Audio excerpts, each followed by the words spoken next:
poppin', everybody? Welcome to the latest episode of Floppy Drop. As I mentioned, this is going to be the second dose of Floppy Drop for this week. Drewski will be here in a minute. He's on a phone call dealing with some comic book stuff, so we're starting the show, but he'll be here. What I will need from the viewers, though, is we know how we lovingly have "damn it, Josh" moments. I hold my child. My child is trying to get. Oh, he jumped down. Anyways, sorry, my dog was clawing me to death. We know that we lovingly have "damn it, Josh" moments. So if my mic gives out, I'm gonna need someone in the chat to be, "Hey, we can't hear you." So I'll know. But yeah, so we were here Tuesday. We talked about last week's comics. We're coming back tonight to talk about this week's releases, the books that released yesterday. It was a fifth Wednesday, so there weren't a ton of releases, but we still have plenty to talk about. And if you've been anywhere on the internet, I'm sure you know one book in particular that we definitely will be digging into a bit, and that is the Absolute Batman 2025 annual #1. So it's the first Absolute Batman issue that Scott Snyder isn't writing, and Daniel Warren Johnson took both writing and art duties. And yeah, I definitely have some things to say about it. So we will see how that goes. In regards to the other books that we'll be covering, we'll definitely discuss Feral tonight.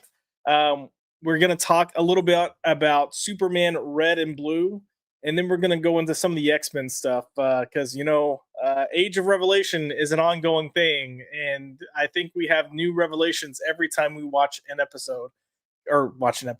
read an issue, because man, that is a dumpster fire where it feels like no one knows what they're actually doing over there. But out of those issues, we do have Cloak or Dagger, not Cloak and Dagger, but Cloak or Dagger. We have Undeadpool, which Jesus Christ, I can't even begin to start talking about.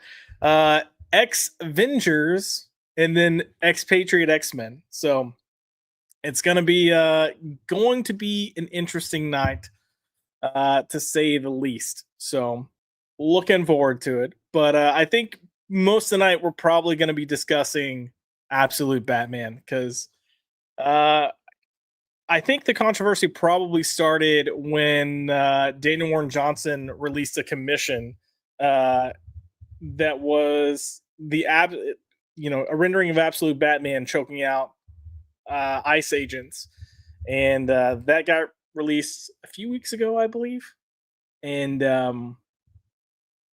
it was received to mixed opinions online. And I'm pulling up an image real quick so we can see it. But let me do this.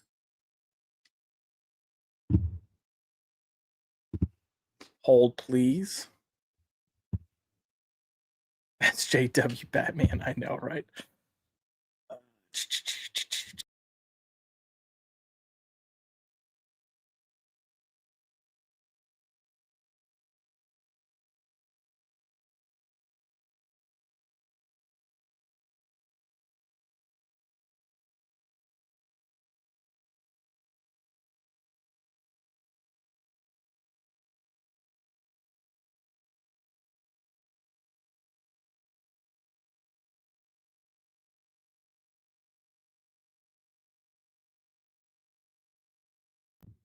Damn it, Josh! Right out of the gate. Right out of the gate.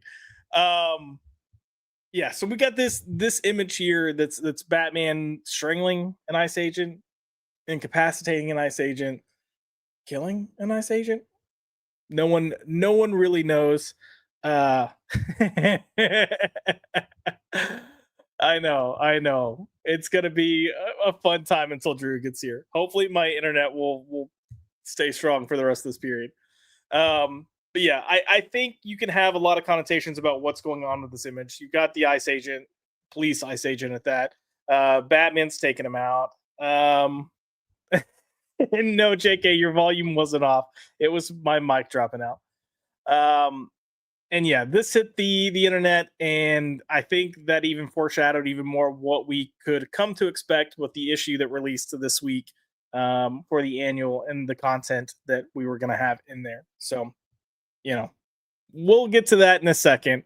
But before we do that, let's go ahead and say hello to La Chat. So as always, we have Cajun Corey in the house with evening. Good evening, sir. It's nice to see you. Holy crap, he's biting my foot. It's nice to see you here. We also have Zax Joshy. What's up, Zaxy Poo? Nice to see you as well. We have Zax put SJW Batman. Listen, there's a lot to unpack in this issue. And what's crazy about this too is like surface level, I don't think I mean, unless you are an actual like white supremacist or actual Nazi, which whatever. Um it's easy to look at someone that's an actual white supremacist and go, yeah, that's a terrible person. Because I think we all, you know, have morals and things beyond that. But it's all the other little things that are into play here in terms of how they depict these people that are the white supremacists, because it's very much an all-inclusive if you fall into this category type of situation. And that is my main issue with what's going on here. Cajun Corey put, I love how people told Chuck Dixon he never read it. Oh, so I look when I'm at work, my phone is usually locked up. I'm not looking at it, can't get it.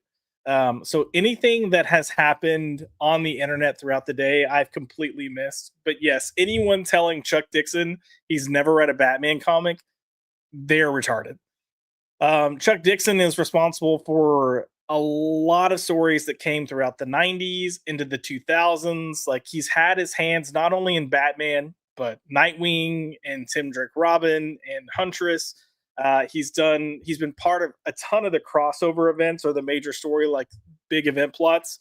So, that's just people. I want to go find this now. I want to go find people saying he's never read Batman and needs to read Batman, because that would be entertaining. But and yes, people are retarded indeed. And Zach said that's being kind. Yeah, indeed. Again, coat rack. For those of you that have never tuned in before, coat rack is what Drew says every time my mic goes out. So, if my mic goes out, just give me another coat rack, because y'all typically notice before I get my notification that it dropped. Hey, we have Kyle, not Kevin, creator of Seeds of Evil. Stunning and brave, Daniel. Stunning and brave. Stunning and brave. Kyle happened to ruin my day earlier because he sent me an interview that Daniel Warren Johnson had on some channel talking about this book. And for whatever stupid reason, I decided to listen to it while on my lunch break.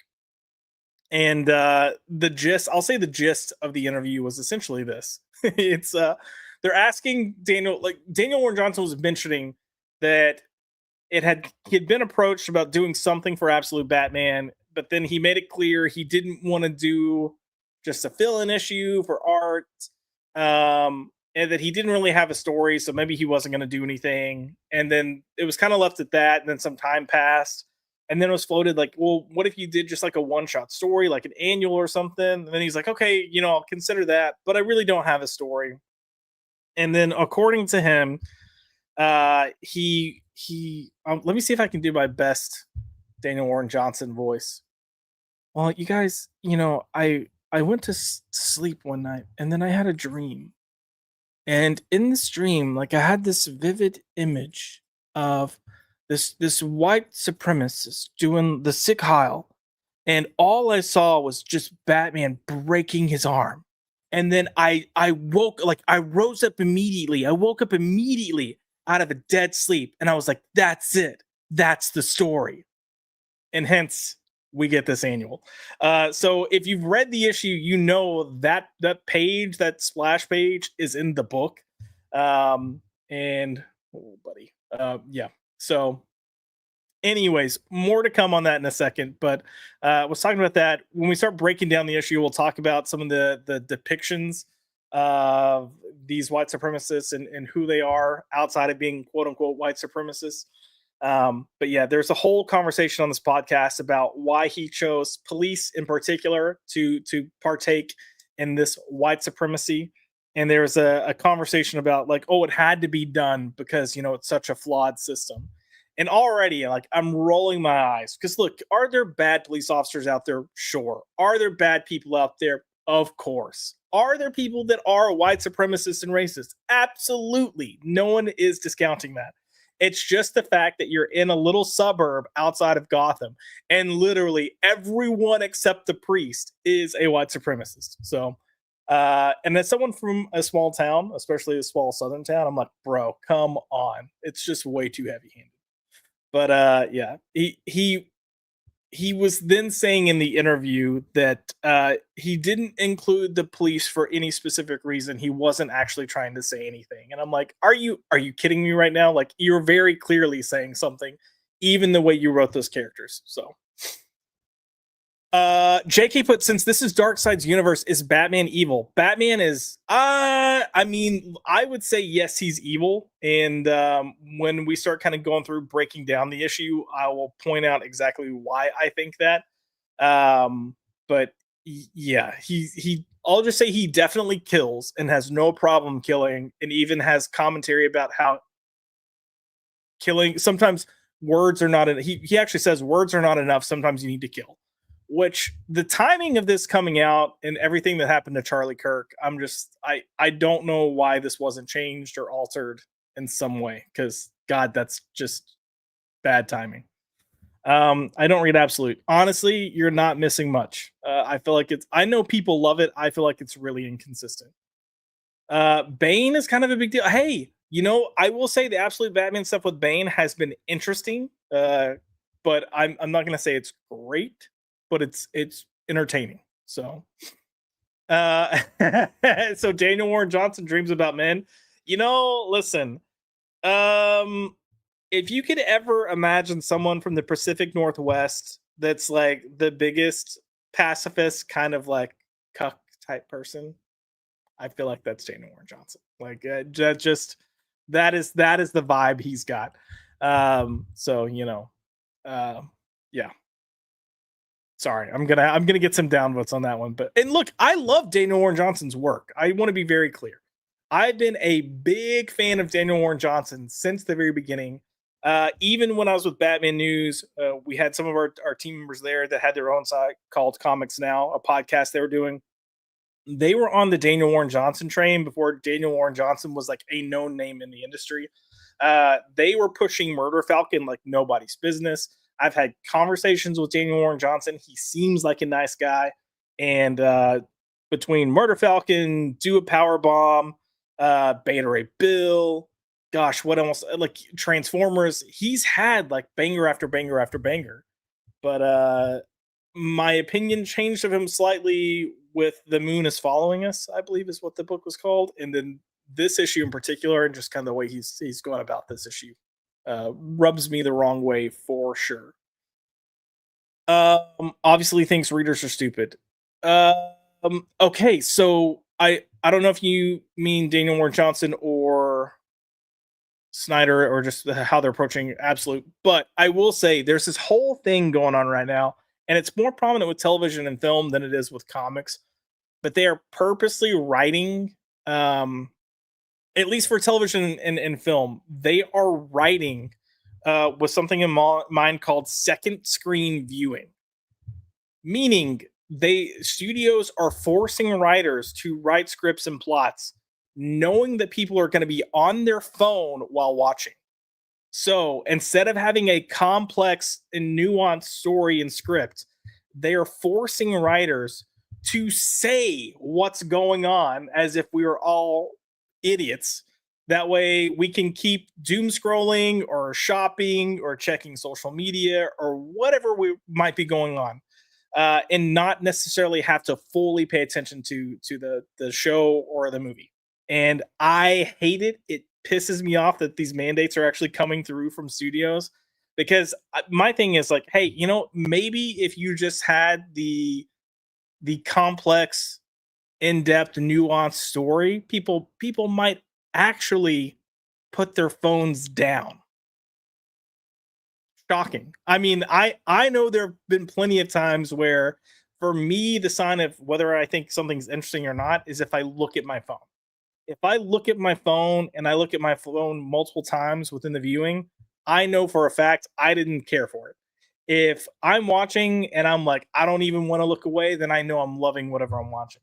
So the fact that they're writing stuff, wanting people to still look at their phones and just listen and be told what's going on is stupid. I think it's a bunch of bull crap. But who am I? I'm just some little podunk person that apparently, according to Daniel Warren Johnson, is most likely a white supremacist, living in a small farm town in Texas. So, let's see. Enzo 214 put Main Batman fought guys in women's clothes, and Absolute Batman fought racist. Does it cancel out? No, because I would say that, I mean, look, you're always gonna have idiots writing characters, and they'll do smart and or stupid things. But yeah, I think the way this was approached and how certain characters were depicted is very revealing about how Daniel Warren Johnson feels about certain parts of America. So, but yeah, let's see. We've got Code Man here with I've been reading Absolute Flash, but nothing else. Yeah, look, Absolute Flash. I started when I started it, I loved it, and then I felt like it got a little slow. I feel like it's picking up. Absolute Wonder Woman. It's mostly been poor. Like I have not enjoyed the storytelling or the way they've approached storytelling. Hayden Sherman's art in that book is not my favorite, especially when you see the type of work he can do for stuff like Batman Dark Patterns. But there have been certain issues of Absolute Wonder Woman that have been banger, but overall not good. Absolute Superman, I have not enjoyed. I do not like this take on Superman. Um, Absolute Martian Manhunter for me is just it's it's something. And Absolute Batman, I would say I understand why people like Absolute Batman, and I think if had I not read as much Batman as I've read and covered Batman to the extent that I have covered Batman for years, over a decade at this point, then I would probably enjoy it more. But a lot of it too is a lot of writing tropes that Scott Snyder has that I've come to grow tired of. So that's and coming into play as well. We have the man, the myth, the legend himself, the guy that seems to just hide away in his own little world now. Maxfield Von Priestley, the comic crusader, coming in with I've been doom scrolling this whole live stream. Well, yeah, I'm not giving you anything nuanced or with depth, so it makes sense. I would be doom scrolling too. But he follows up with just kidding, love you, Joshy. That's damn right. You better say you're just kidding. You better love me. No, Max, good to see you as always. Love you, dude. And I know we were having some fun conversations earlier. Listen. I mentioned that interview with Daniel Warren Johnson earlier, and I got so irritated listening to it that I was sending voice notes to Max, and I was just like, I think I had him rolling. So, but yeah, I'll find the interview and then post it on X to get it out there because oof, oof. Interesting takes there. Let's see. We've got JK coming in with I might be guilty. I'm listening while hey, I can't tell you how many times in my old job I would have podcasts going while working. Or streams or whatever. Just because if I was knocking out paperwork, doing schedules, whatever it might be, having that noise there just helped me focus, but also, why not have some noise, some background noise going on? Cajun Corey, sub Max. Cajun, we don't talk to him anymore. Okay. We just he abandoned us. He said he doesn't care. He left X. He like pseudo left YouTube, but pops in like once every other month to be like, hey, no, I'm still here. And we're like, oh, okay, I guess we'll come tune into your show now. But yeah, no, I'm kidding. I love you, Max. Kobe input. I don't know how they write Batman nowadays, but a real fan knows when he's written out of character. Um yes, I would say Batman has been written severely out of character, even in the mainline continuity, for a while now. We're getting some good stuff. Batman and Robin Year One has been quite good. The mainline Batman and Robin title has been solid by Philip Kennedy Johnson. We had Jeff Lemire's Robin and Batman that was also extremely good, but that focuses more on Jason. And then, of course, I mentioned Dark Patterns, which feels like a throwback to Legends of the Dark Knight. And I really enjoy that book. But when you look back at even the stuff that James Tynion was doing, and then when you move into what Chip Zdarsky started doing, a lot of that just didn't feel like Batman. And you're gonna have to change things eventually. I understand that. I'm not, I'm not stupid. I know you have to change with the times, but I think at some point you've got to keep the moral foundation of these characters what they are. And I will give Absolute Batman a little bit of a pass because it is a different universe. It is a different Bruce Wayne. So I want to see something different. Now, I tend to prefer when you're doing like an Elseworld type story that you approach it with, if this had happened differently, how would this have impacted, the Bruce that we know? But everything is so different here that it just feels like a different character. It feels like a different world. It doesn't feel like Gotham or Batman or anything like that, in my opinion. Um, Eric Breen said, "Watch Slow Horses. Your phone will get lonely without you." Okay, Slow Horses. I'll have to look into that. Is it a western? Sounds like a western. Oh God, everyone's excited. Max is here. Okay, yeah, yeah, yeah. Look, I take back anything mean I've said in the past 22 minutes and 33 seconds about Maxfield Von Priestley. He is absolutely right. My voice messages were the highlight of his day. Indeed. I will say indeed. Um and then Kyle, not Kevin, but I couldn't be the only one to listen to those. Yeah. So Kyle's the reason I listened to this thing. And the best was like when we sent it, Max was like, I don't know if I can listen to this because I think I might throw my computer. And I was like, I'll take the hit for the team. So I did my best impersonations of Daniel Warren Johnson while doing this. But yeah. Anyways, enough lead up. Let's actually get into talking about the book. Now, I will say, I tried to find the issue online and it wasn't posted yet, at least for the site where you don't get internet aids. So I'm gonna end up pulling up League of Comic Geeks, but I will walk through some of the stuff that's in the book and part of the issues that I have with it, but also some of the stuff that I liked about it because there are certain things and aspects that I did like, um, but they are very few and far between. So I've got us pulled up on League of Comic Geeks here, and let me share the screen.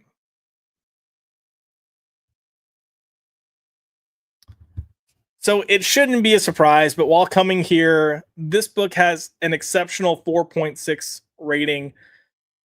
Does it deserve that much? I would say no, but I do understand why. I'm not shocked by it. I'll just put it that way. I think there's a very popular opinion that is shared between certain groups, and yeah, I mean, we know those people are out there. We see it. So what this book does is it kind of takes us back to a point in time where we get some flashbacks with Bruce and his dad. And you have to remember that in this universe, Bruce's dad dies, but his mom is alive, present day. They are not rich. Thomas Wayne is not a doctor here, he's a teacher. Um, and Bruce ends up finding a picture of him where it looks like he's been protesting, and he kind of just says like, "Oh, you know, I want to be like you when I grow up. I want to do things. I want to make a difference and stuff." In this, you get Thomas being really whiny about a lot of shit, though. Um, Specifically, like how he wants to do more good, but he just can't, and he wishes he could, but he can't. And it's just the way it's written. Like, I'm trying so hard, but no one listens. It's that type of thing for a couple of pages. And I'm like, okay, bro, you're talking to your son who's like 8 or so at this point. Just maybe give it a rest. But it's kind of foreshadowing uh what we're gonna see. So um there's a point where Thomas asks Bruce, like, "Oh, what do you think you're gonna do when you get older to help people?" And it's like it's got a flash panel of him as absolute Batman, and then you have a page with him, and all you see is this like building that's on fire, all these bodies that are in front of him, like corpses, slaughtered bodies, and he's got like not a blowtorch, but oh god, why can't I think of it? The fire gun. That. Um and like that moment alone, I was like, "Oh god, here we go." So basically what the story is there's a little subdivision or small town outside of Gotham that is depicted as very southern, which I guess sure, why not? But Bruce goes there. He goes to a little pawn shop. He's looking to buy weapons. Um, I guess this is showing how this Batman gets his weapons when he doesn't have much money. So he goes to pawn shops, and so he's getting weapons, getting rubber bullets that are quote less lethal. He's getting all this stuff, but when he was coming into town, he saw this like abandoned building and asked, "Oh, what's up with this abandoned building?" And the guy says, "Oh, some big city folk came in from Gotham and started building it. And then 3 months in, for whatever reason, they just abandoned it and screw everyone that's here." So that was kind of like already setting up. This is these people's opinions of anyone from the city, and kind of creating this divide of city and rural folks. Um, but as Bruce is leaving the pawn shop, he hears a commotion, and of course, being Batman, even in the absolute universe, he decides he's going to go check and see what's going on. And it's a woman and her son, and they're getting attacked by three guys. And those guys are pretty much yelling, "Go back to where you came from. You're not welcome here." It's that whole thing. So already I'm like, oh god, heavy handed. And it doesn't distinctly imply that they're from another country necessarily, but it does imply they're not locals. So you could take that as these people are city folk or whatever it might be, out of staters, who knows. The implication is you're an outsider, you don't belong here, go away. Bruce steps in as Bruce challenges them. He gets clocked from behind. He's unconscious for a bit, comes back, fights back, and then all these guys start beating the snot out of Bruce because he's just outnumbered. Plus, I mean, he got knocked by a wrench on the back of his head by someone he didn't know was behind him. So while they're attacking him, there's a priest that runs into the fray and jumps and covers Bruce and is pretty much screaming like, "No, this is not necessary. This is not the way to do it. Leave him alone." And this is the one aspect that I think is good about this book, and it's this priest. This character I think is a great character, or I'll say good character. So he manages to recognize who one of these guys are because they're all wearing pig masks. He recognizes one of them and he says like, um, "I've known you since you were little. This isn't who you are." And the kid kind of like takes that as it is, pulls the mask off, and then stops. And then the other three flee. They all just leave. Um, and then the priest ends up like helping Bruce, nursing his wounds, gets him back, takes care of him. And in this process, they talk, and Bruce is asking like, how did this area get like this? Why are these people like this? Why are they attacking outsiders? And they pretty much the priest pretty much just tells him like, "Oh, like when these people started building this up and left, it left a void here, and this guy just swooped in and started changing the hearts of everyone that lived here." And he's essentially saying like, there was a need for something. This man swooped in and just turned everyone into a bunch of bigots and racists and terrible human beings. And it happened with literally everyone. And that's as we move through the story, we start to see that. Literally, it's everyone. So if you were a blue collar worker, you're apparently a white supremacist because you've got plumbers, construction workers, farmers, the police. The police show up, and the police first act like they're gonna stop these guys from doing anything crazy. And they're like, "Oh no, no, we can't let you carry on with this." And then they start laughing, like, "Oh, like we wouldn't take part." Ah, ha, ha, ha, ha, ha. So, anyways, like it starts becoming very clear if you are Southern or blue collar or low income, maybe, then if you're a white guy, then I guess you just have to be white supremacist. And oh, I left the altar again. Did my mic drop? I saw Salty's message. I don't know if my mic dropped. So if my mic drops, somebody say something. Um, right now, I don't know if I should keep talking or not. Yes, FDC, F Daniel Warren Johnson, F all the apps so trash. Indeed. Okay, I'm good. Y'all can hear me. Sweet. Someone just doing a so left at the altar. Drew will be here in a second. He's got a comic book call that he's doing. And thank you, Chwatism. I think this is my first time seeing you here, so welcome. And Enzo, thumbs up. Appreciate it. So yeah, you got all these kind of like blue collar figures, and the thing is it just seems like this is the way of life for these people. And going back to what I said earlier, I absolutely know that there are people that are racist. I absolutely know that there are white supremacists and bigots and people that act like this. I live in a small rural town in Texas. Like I could name a few people that are like this, but you don't see the entire town acting this way. And in fact, you see most of these people speaking out against this type of behavior. And that's the thing here is it's not a situation of prejudice or bias, which I think are two completely different conversations. You literally have a guy that's trying to scream white power, and everyone's just completely on board with it and cool. Like the whole little community is like, yeah, well, this is who we are.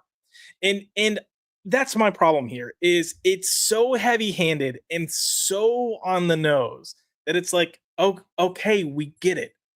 And I think it's a combination of the fact of okay, we get it, it's so heavy-handed and it's so on the nose, but it's also something we've been seeing these comic book writers do for almost 10 years now. It's like, all right, let's find something else. Like we've been fighting Nazis, quote unquote Nazis for 10 years.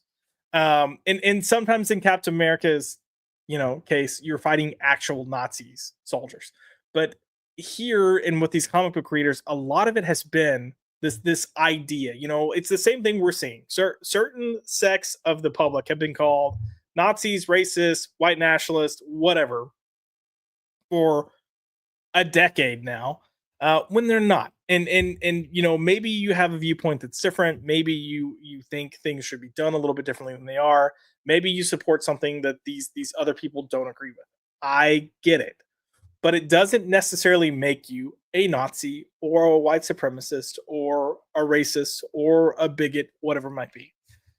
But yeah, what proceeds from here is Bruce then attacking all of these people as Batman, and I would say that attacking is putting it nicely.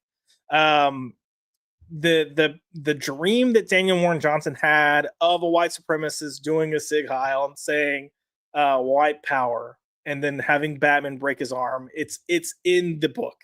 And before I knew this, Kyle had actually was like, "Oh, I know a lot of people are gonna like get boners from this," and I'm like, yeah, probably. And cool, it's fine. If I knew someone that was trying to attack somebody because they are legitimately a white supremacist and they think you are less than because you are not a white guy, yeah, I would probably have some issues with you.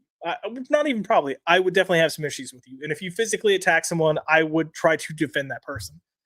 But the fact that you have all these other people here, and then you have Batman coming in and not only breaking bones, but practically snapping necks. He's taking a flamethrower. That's what I was trying to think of earlier, and I said blowtorch. Jesus. He's got a flamethrower that he just starts like setting everyone on fire.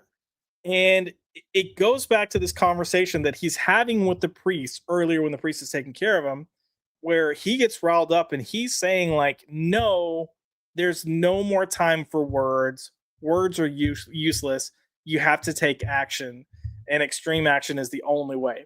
So, again, we're going to go back to what I was talking about at the very beginning, where you had Charlie Kirk, everything that just happened, and there's this whole discussion going on in the US about, is political violence necessary, is it not? And you have certain groups of people saying absolutely not under no circumstances, and certain groups saying yes. And you're kind of seeing the same depiction here. Certain groups and mindsets are saying absolutely, certain groups and mindsets are saying no. And I'm not even just discussing political, although this is the political leaning. That there were age groups that had varying opinions as well. But yeah, I don't know. For me, it's just like, okay, we're now sending a message we just clearly said is not a good message because it literally led to someone getting murdered. And now we've got it in this book, and we're praising this book for being great and outstanding, and all this stuff. We're gonna look at some reviews here in a second. But God, it's just like, are we not learning our lesson here? That this mentality, this it's okay to take extreme violence on people because I disagree. Yeah, not a good stance to have. But I will say the benefit here is as Batman is attacking all of these people and setting them on fire and killing them, the priest comes back into play again, and he covers one of the white supremacists, or in the book, a white supremacist. He covers him and protects him from Batman, just like he protected Bruce from the guys earlier.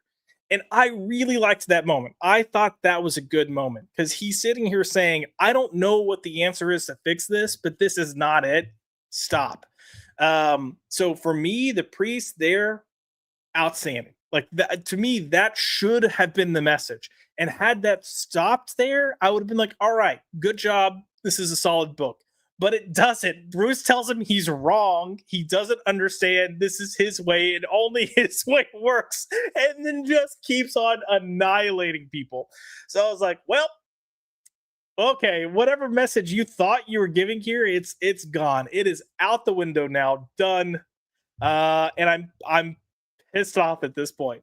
So, in a nutshell, that is this annual. Heavy-handed, sends some terrible messages, has some pretty revealing I almost said innuendos. It's not innuendos, but just prospects of how Daniel Warren Johnson, in my opinion, feels about certain portions of the country and how they are, what they are. And I kind of want to be like, just go to the South and talk to people. Like, just go have legitimate conversations with people. Um, I don't know. It's wild. I was talking about another friend here about this issue, and you know, I will say we both have different political leanings, but he even made the comment of every time I read something like this, all I think is that these people never have conversations with someone with opposing viewpoints, and I think that's spot on. And he made the comment. He was like, we can sit here and we can talk and we disagree all the time, and we do. We legitimately do. We have political disagreements. It never gets angry. It never gets out of hand. Sometimes we'll take some comedic jabs at each other. But he goes, I just wish people would talk more because it's hard to hate up close. And I was like, dude, that's for me, I think that's such a good thing. When you get to know someone and get to know their nature and how they feel about things and how they, treat their friends or treat their family or act in their community or support their community. Whenever you see a disagreement, it's hard to hate that person because of that disagreement. What you see and what you feel and what you support is every other aspect. And I was just like, that's such a poignant thing. And had the book shared that message or some type of that message, I think it would have been received much, much better. I'm saying that 90% of the comic book realm is like loving this issue. So, who freaking knows? Let's see. I'm gonna go to the comments real quick before we start looking at some of these reviews. But Raphael Ponce put Sir top or bottom. The we're not. I don't know what that's referring to, but we're not talking. If it's what I think it is, we're not discussing any of that shit tonight. Salty put, it's also tiresome. The faux iPhone, soy latte, Netflix left his calming delusion. Yeah, I'm. That's my thing. It goes back to what I was just saying. We've been getting this narrative for 10 years, over 10 years, kind of going back to 2014 at this point. It really kicked into high gear in 2016.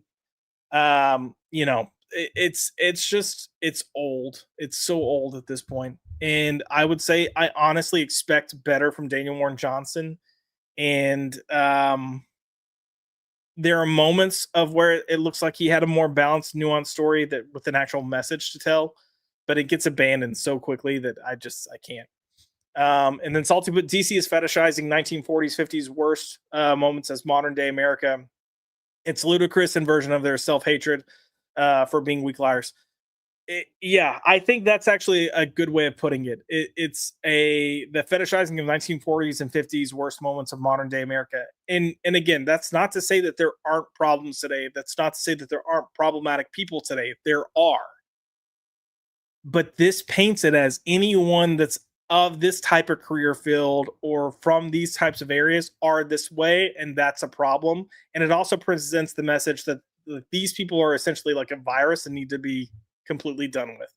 Um, and that I think is terrible. And he also put these limp wristed t-shirts. Start this. It won't end well for them at all. Oh man.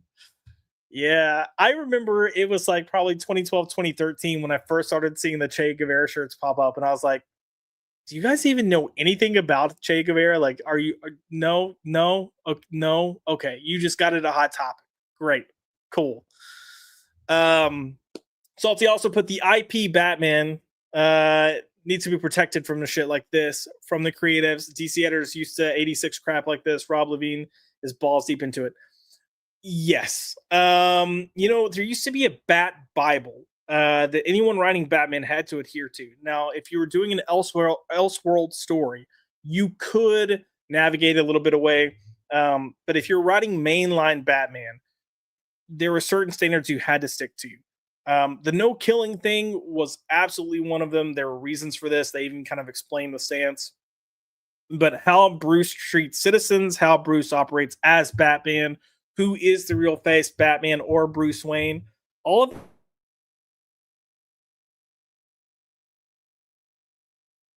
um, it's just really fascinating how they shape the character of Bruce Wayne and Batman. That if you take that guidance and tell a story adhering to that guidance, you're gonna have a good Batman story. And it's just been so shunned these past few years that I hate seeing what Batman has kind of fallen into. But I am glad that we are getting some of these other fringe titles that are Batman titles that are kind of restoring faith to like this is who Batman is, this is what he represents, this is what he stands for. Because I do think it's a character worth respecting. And I think that's the problem with modern comics is a lot of these writers don't care about these characters, they don't respect these characters, and yeah, so unfortunately it is what it is. But editors should have 86'd it. Even Daniel Warren Johnson in the interview was talking about how when he gave the idea, he mentioned like, "Oh, this could be controversial. What do you think?" And apparently DC was like, "Oh, we're fine, but you can't show the white supremacist character do an actual Sig Heil. Like he's got to be like in process or something, but you can't show the full motion or the full actual pose." And when he mentioned the breaking the arm, they're like, "Yeah, but you can't have bones sticking out of the body." So that was apparently the pushback. So I was like, "Sure, I guess." I mean, I wouldn't necessarily call that pushback, but okay. Jay Plu put leftist mindset: violence against us is justified, but calling cops are military on them. It's fascism. Yeah, you're not wrong. And it's not everyone. I think there are a lot of really loud voices that kind of well, look, I would say I think there are Democrats and I think there are leftists, and I think there's a difference. I'll just leave it at that. Salty put Dan Panosian was chimping out all coming to. Oh God, you'll have to send me some DMs and let me know. I was telling them earlier that people were telling Eric or not Eric Breen. I'm looking at Eric Breen's next comment. People were telling Chuck Dixon he needs to actually go pick up a Batman comic and read it, and I was like, Jesus Christ, like, okay, sure. Eric Green put, they also know if they don't cater to the blue sky idiots, they won't pirate or buy the books anymore. Yeah. God, blue sky, man.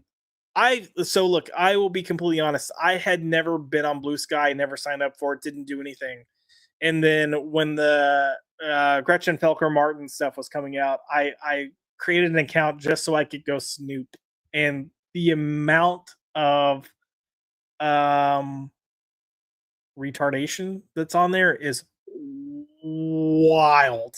But I'll have to find a video to, to try to share with some of you that it was interesting. But Kaiser Jose put, I made it just in time too because I hate this book. Hey, join the club. Let us know what you hated about it, Kaiser. We're interested. He also put, sub nerds. What's up, dude? Happy to see you here. JK put, it seems though that this isn't just a rogue creator. It seems like this is part of a broader push from the bad office.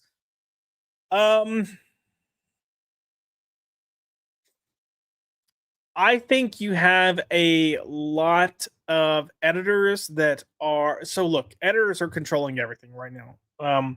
Your creators aren't necessarily getting to pitch their own stories. If you're a bigger name like Daniel Warren Johnson, then you absolutely do get to pitch your own story. But for the most part, your everyday writer that's coming in on these books, they might have some concepts of an idea, but the editors are pretty much saying, this is what we want you to do. Here's our pitch for you. And then go from there. Um, so yeah, I do think this type of mindset is kind of running rampant within both DC and Marvel. And again, if this is your opinion, fine, whatever. But back in the day, a lot of people would go like, "Oh, comics are bad because politics are in them." Politics have always been there. This is kind of a running thing. The difference is politics used to be approached with some nuance, meaning that we're not just going to lean so heavily in one side of the story. We're going to present like, yeah, this is going on, but maybe it's going on because of this.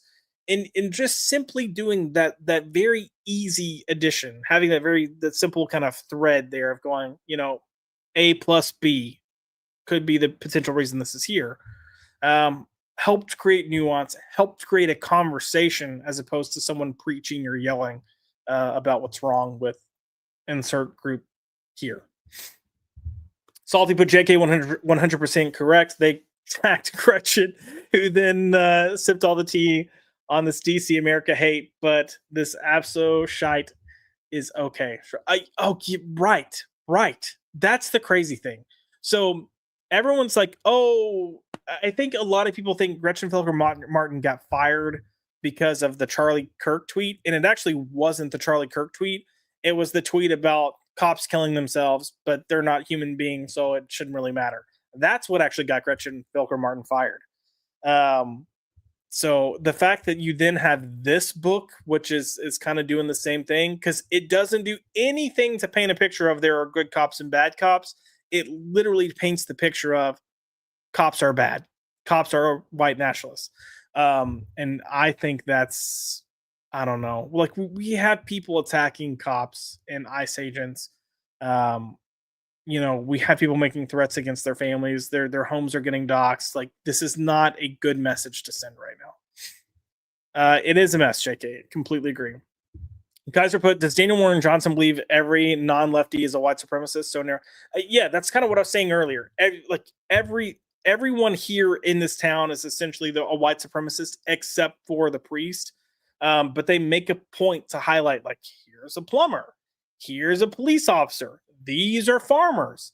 So it feels like that is the message that's he's pushing.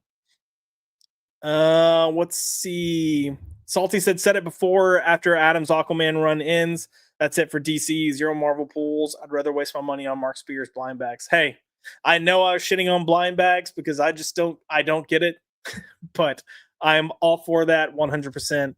I'm a firm believer in vote with your wallet. So JK put, I think the difference was the politics were balanced by the needs to sell the book. I mean, yeah, I think, you had people running a company and they realized they were running a company. If you completely ostracize and shit on half of your country or half of a country, that's not going to bode well for sales. And old school people that had, some fraction of a business mindset understood that. These people do not understand that. I think they think people that are conservative are such a minute group of America that it doesn't matter. But it clearly it's split kind of 50-50. So Zach, but Joshy, please don't stop saying insert. Insert. I didn't even realize how many times I'd said it. So I now want to go play it back and see what I was saying because I listen. If there's anything that I am not sassy in doing solo streams. I'm just like, what the heck? It's not an easy task. So anyone that does solo streams, kudos to you folks because y'all are incredible. But Kyle put, I just opened up another 17. Oh, the blind bags. Only pulled one foil and a blank. Yeah, didn't you do a stream opening 100? I think it was 100. I don't know. We'll find out. JK put, I'm with you though. I also read Batman and Robin. I have Batman and Robin on my list to read. I did not get a chance to read it before coming into tonight, so womp womp. But it is on my to-do list. I've been enjoying that. I feel like it's been a fun read. It's kind of got that lighthearted but full of heart vibe that I felt like Robin Year One had. Also, Batman Gauntlet, which features Robin's first time on his own operating. It's got that same vibe. So, but yeah, it's definitely a solid book. Kaiser put leftism has become so toxic. Even the middle wants nothing to do with their nonsense. Yeah, I mean the middle, even left of center, I think are getting tired of certain things. At some point people are going to realize that when you force ultimatums on people, it does not bode well and usually does not end well. So when that shoe drops, I think we'll get back to normalcy or a closer resemblance of normalcy, but I guess that shoe has to drop first and who knows if it actually ever will. I was more disturbed by his hand in Batman.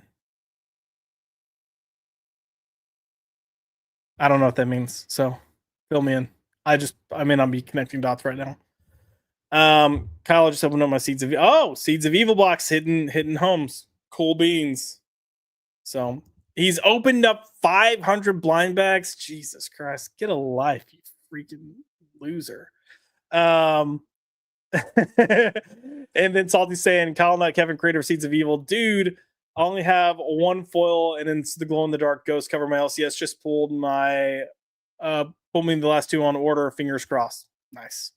Fingers crossed indeed. JK put, I just wish Philip Kennedy Johnson had a better take on Damien. That Damien's kind of Tim. Yeah. Chuck Dixon. Again, I'm sure this is making sense, but I think at the rate I'm reading comments, it's not making sense. And then cool, got my Seeds of Evil. Awesome. All right. All right. So yes, absolutely Batman. I was gonna go through comments, but at this rate, I think we kind of know what these people are gonna say. But yeah, here, this comment was the direct line in the book. Sometimes peace isn't an option. Sometimes words don't work. I think you always have to try peace and words first. So and then you have your way and I have mine. This is when the priest is trying to stop Batman from killing these people, and this is his response to the priest for saying it's not an effective means of doing this. Yeah. Batman smashes the Klan type story. Sure. I would read Superman smashes the Klan any day over this. Goddamn, do I love Daniel Warren Johnson? He brings such a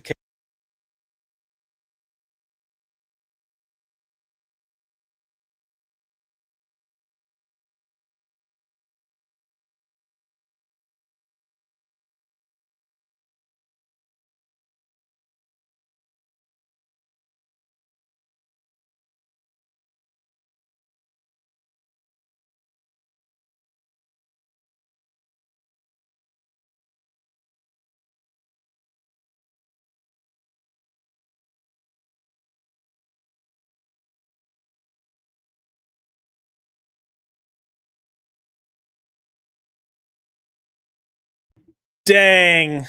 I don't know how long I was muted. See, this is why I can't turn the freaking go to another tab. I was reading quotes. I know, audio out. I apologize. Someone let me know Talrak. Batman's definitely top. Damn it, Josh. Oh no, audio issues. Oh no. Um Oh man. Okay, I'm really sorry guys. I was reading some of these comments, but the last one I was reading was this one that was so cathartic and heartbreaking to read. Everything about this was perfect. Daniel Warren Johnson uses his pages to talk about the increasing Nazi identification, especially in young men, and also revolution. Never felt so justified in saying "fuck ICE, ACAB, ACAB, whatever it is," while reading a comic. And I say that's the shit that we don't need to push. So sorry about the audio going back. Yeah, it's back now. So when my audio drops, it usually takes a second or a few seconds or to send me a notification, but it'll eventually pop up a notification. But it can be 2 seconds or it can be 30 to 40 seconds before I get that little square being like, your internet has dropped. And I'm like, thanks, asswipe. So let's see. Like, all I see is Sydney Sweeney's rack when I go to look at the comments, and I know exactly what he's talking about because I saw her in that dress, and I was like, Jesus Christ. Um, yeah, that's salty. He doesn't have Twitter. He's normal. Yeah. All right, let's stop sharing this. I'm gonna take that away. We're gonna get off Absolute Batman for a little bit because there were some good things that came out this week. And I think we should discuss some of those. So, excuse me, pardon. One of those books that I think we should be discussing is Feral. And if you haven't been reading Feral, like go read it. What's wrong with you? But I thought this was a solid issue. It wasn't as chaotic and crazy as I thought it was going to be. Um, oh, Cajun, I get it now. Bro, saying Sydney Sweeney when my mic goes out would actually be kind of awesome. So keep that. All right, I had to wet my whistle a little bit. Feral. So Feral's been just a fantastic book. It's a lot of fun. I look forward to it every month that it comes out. Um, this creative team, so Tony Fleeks, Trish Forstner, and Tony Rodriguez, they're taking your standard horror stories and horror tropes and telling them within this world of cats. So you've got all these cats, but it's such a fun book.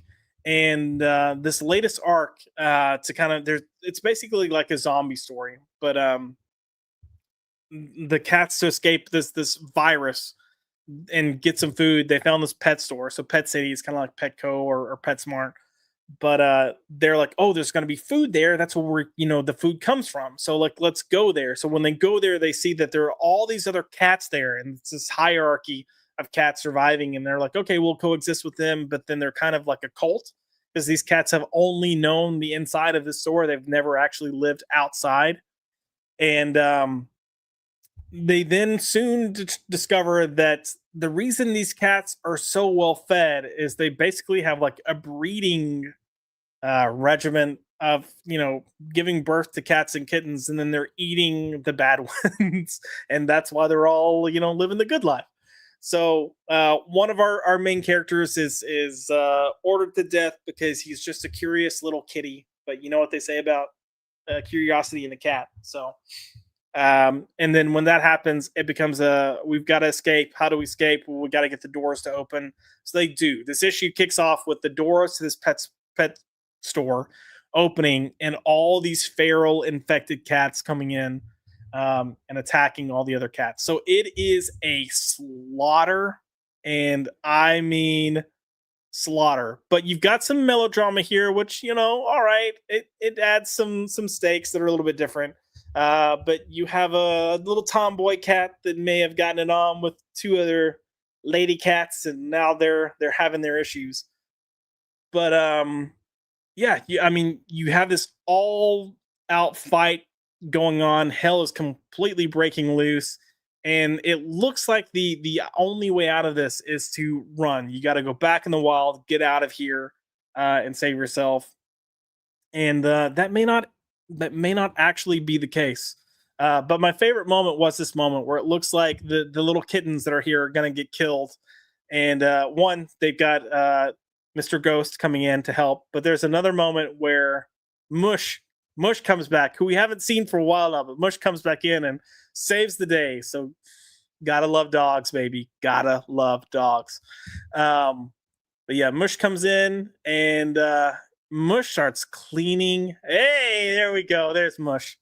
Starts cleaning house. And if you remember the very beginning of the story, for whatever reason, Mush they kept Mush outside, and he's just having a field day in the parking lot, just annihilating all these infected animals. So yeah, look, I'm having a lot of fun with this. I'm looking forward to future issues. A lot of characters that we've had in play here get killed in this issue. And that's the one thing that kind of keeps Farrell, I think, moving for me is you never know what to expect. It always kind of keeps you on your toes, and it doesn't stay in one place too long. It changes up the narrative, whether it's by changing a structure of leadership or maybe taking out a character you love. Like there's always something that's just kind of catching you by surprise, but it's done well, and it's done with well realized characters. All these little cats and kittens are fully fleshed characters. They have their own personality. They have their own drive for what they're trying to save or protect or how they should operate. And I think that's just a great thing. Like I said, I love reading this book. It's the one thing that I look forward to reading every month, and it's usually a quick read too. Like they don't overstay their welcome within the pages. You don't have just mountains of exposition or dialogue. It's a swift, fun, entertaining read. And I've mentioned before, like I've got a comic book club that is through my LCS, and I think everyone there are all reading Farrell and loving it. So it's like the one book where all like, oh yeah, no, we were reading that. So good times. Yes, as Salty says, go read Farrell. What the fuck is wrong with you, Bjorn? Speaking of Mr. Salty himself, I'm going full screen for this. I know I did this on Tuesday, but I'm doing it again. Salty was at a convention recently, got Farrell #1, got it signed. Of course, he had to get it signed with the Damn It Josh for all those towel rack Sydney Sweeney moments. But love it. I thought this was great. And I'm going to have to keep it with me and get some other creators to sign as well. We've had Trish in the comments before while we're discussing this stuff. So yeah, but I love it. Thank you again, sir, for doing that for me, and I appreciate it. JK said I haven't been reading Farrell like Happy Stories. I mean, JK, it's a fun read though. You should totally go get it. Kyle, where can I get a Perillo full? eBay. Kyle said Farrell was his pick of the week. Interesting. So it wasn't Absolute Batman Annual #1, Kyle. That wasn't your pick of the week. That wasn't the one you wanted to make sure everyone read, because you made a point to make sure we read it early. It seemed like you were gung ho about the Absolute Batman book. JK will love Beneath the Trees. Hey, I liked Beneath the Trees. Beneath the Trees Where Nobody Sees. I haven't been reading the follow-up story, but I thought the first one was actually a fun little book. A little overrated. People were really, sucking on that D last year a lot of people were like, oh, this is the best book of the year. I won't go that far, but I thought Beneath the Trees was a fun book. It moved a little too fast for me at the end, though. Let's see. JK said, is that Happy? I thought it was horror, Kaiser. It is kind of horror. Beneath the Trees is a little bit of a horror story, but it's presented in a very fun atmosphere. It's like Mayberry. The town that they're in reminds me of like Mayberry. It's that all-American, like 1950s pure, like Americana nostalgia type thing, and then you have this bear that's murdering people. Plus someone else, but who? So it's a fun book. And he said, no, it's Happy. It's totally Happy. And then Salty, yeah, Snow Drug Feral's magnificent. I agree. I think it's such a fun book. And honestly, it's got something for everyone. Drew has even mentioned he does. Hey, there he is. Speak his name, and he shall appear. What's up, dude? Hi. Hi. Yeah.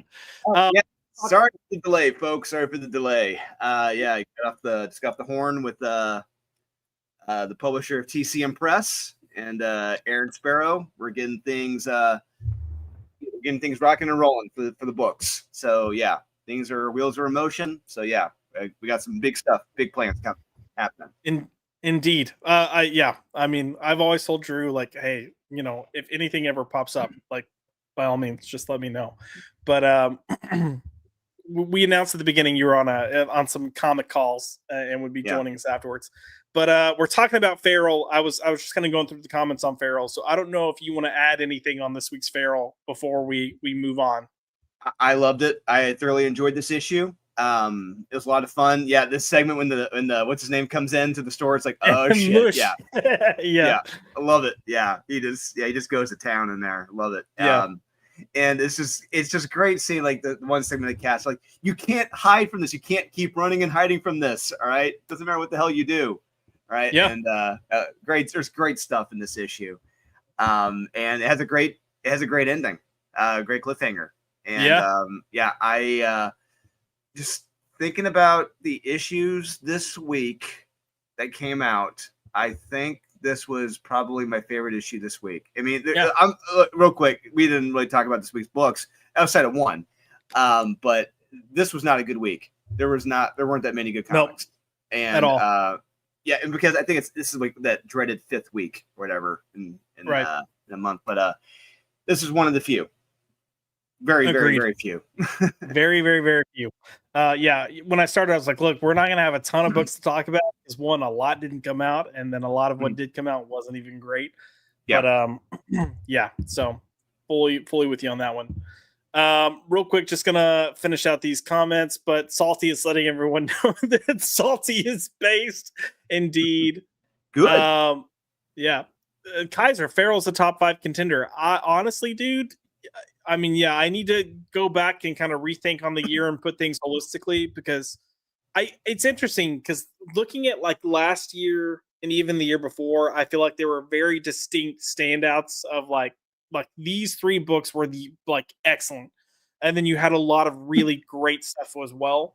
But I think this year we had so many really strong shorter stories or like mini series or maxi series that once you start factoring in everything, it might be a little more difficult than we thought. Because I mean, Transformers has clearly been excellent, especially wrapping up, Daniel Warren Johnson and Jorge Corona's run.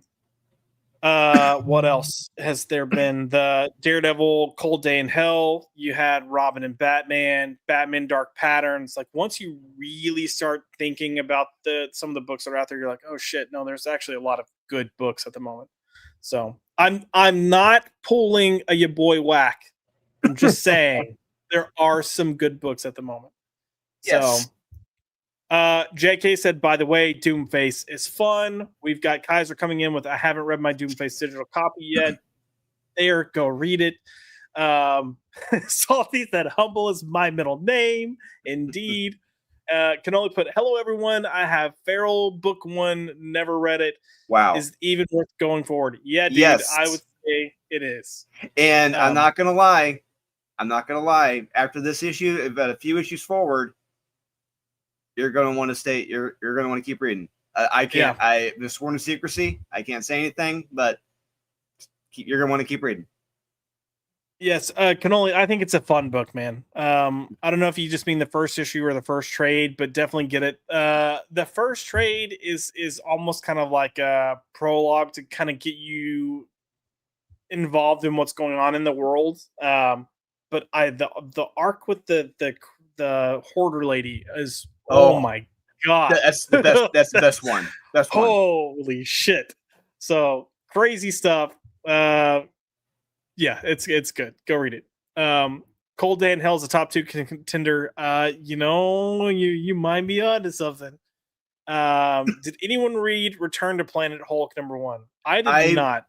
I read a couple pages in it, and I just said, I pulled a Kramer. I'm out. It's just all I guess is it.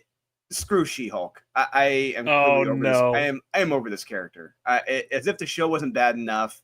Then you got the Rainbow Rowell series. And then this, I'm like, I'm done. No, I'm done. Yeah, no, I'm rough. done. I'm done. Done. And then Canoli said, "So you're recommending Batman Dark Patterns?" And absolutely, if you can get Dark Patterns when it's collected, do it. At 100% do it. It's so freaking good. Do it. Guardian Coke. Do it. And Salty put, "What a shock, Marvel making shit." Indeed. Yeah, Drew, I don't know if you wanted to comment at all. Like the whole entire first like hour and 5 to 10 minutes of the stream was practically me talking about absolute Batman. I don't know if you want to add thoughts. I'll just keep it short and sweet. That it's clear DWJ had a message in here, and he had an axe to grind, and it is very, very, very, very, very lazy, low hanging fruit that he did here in this annual issue, and it's terrible. It is not good, and it just lazy. That I'll just say that about DWJ. This was lazy. Yeah. I made the comment that there was a moment reading it where I thought it was actually going to turn out good because of the priest character. You know, when the priest character at the end jumped on the guy that legitimately is the white supremacist and was like, "No, this isn't the way." I was like, "Okay, like I wasn't expecting this." Yeah, same. And then you have Batman that's like, "No, you have your way, I have my way," and then proceeds to beat the literally shit out of people to death. Well, so. he legit kills cops in this. Yeah. He kills cops, and we look. We're not arguing. We're not playing semantic BS here. He says, like the guy said, I got some non-lethal. It's actually less lethal. No, that's fine. It's like, what? Oh, we're going there. Yep. Oh, okay. All right. Cool to kill. It's cool to kill. It's cool to kill cops. Now, especially white cops. Yeah, I think it was JK, but someone did bring up that this is the absolute universe. It is the dark sides, dark whatever matter energy. So then congrats, he's a villain. Then he's a villain. Agreed. He's not a hero. And 100% that's where my mind is. This is very much a villainous person. So Canoli, okay, adding Feral and Dark Patterns to the list. Thanks. You're very welcome, sir. You are very welcome. Also, Daredevil. Well, if you've read other Daredevil books, then you definitely need to get Daredevil Cold Day in Hell as well. Canoli. Yes. Not to make you spend more money, but Christmas is coming. Maybe I'll just send you something. Who knows? But yeah. And then Salty's agreeing. You won't regret Feral. There's 2 collected trade paperbacks already. Yep. And if I may, I'd say grab volume 1 and see what you think. Yeah, for sure. Okay, Scott, volume 1. All right. Anything else on Feral? No. Nope. Did you read Superman Red and Blue? I did. On a whole, it was okay. Agreed. But the there's Paul Dini, one. The Paul Dini story didn't really blow my skirt up. It was I expected more too. Me too. And look, I like Mirka Andolfo's art. This is very far from her art. This was okay. Agreed. Yeah. It gets really cartoony here. And like when Supergirl shows up and you've got Crypto, it just looked really cartoony and weird. Look, really rushed, really phoned in, just rushing to get it done. It didn't look solid. Didn't have her usual stamp or her usual art signature on it. No, because I went back to look and see who did the art, and I was like, Mirka? Really? Yeah. Yeah, so, yeah. Yeah. Just I don't know. It's interesting. Yeah, I agree with you. Overall, it's okay. But I thought there was one story in particular that was just fantastic. I'm willing to bet. Well, here's the thing. I did like the Hayden Sherman one, but I wasn't a fan of that last panel. But Okay, yep. on the hand, it's good. But my favorite one, this is going to be a shocker. I can't believe I'm saying her name, Rainbow Rowell. It And was this really, yeah, with her with the Clark and Lois being reporters. They're doing their thing like yeah, on their anniversary. anniversary. Yeah. Okay, Yeah. hold on. I'll go to that one real quick. This one was I didn't care about this one. This No, one I was didn't either. He's like, Dan Abnett wrote this? This is boring as shit. Holy crap. Hold on, I'm pulling up the this Here one. it is. Yeah, Yeah. this one. Interesting. I thoroughly enjoyed this. I mean, it was No. beautifully illustrated.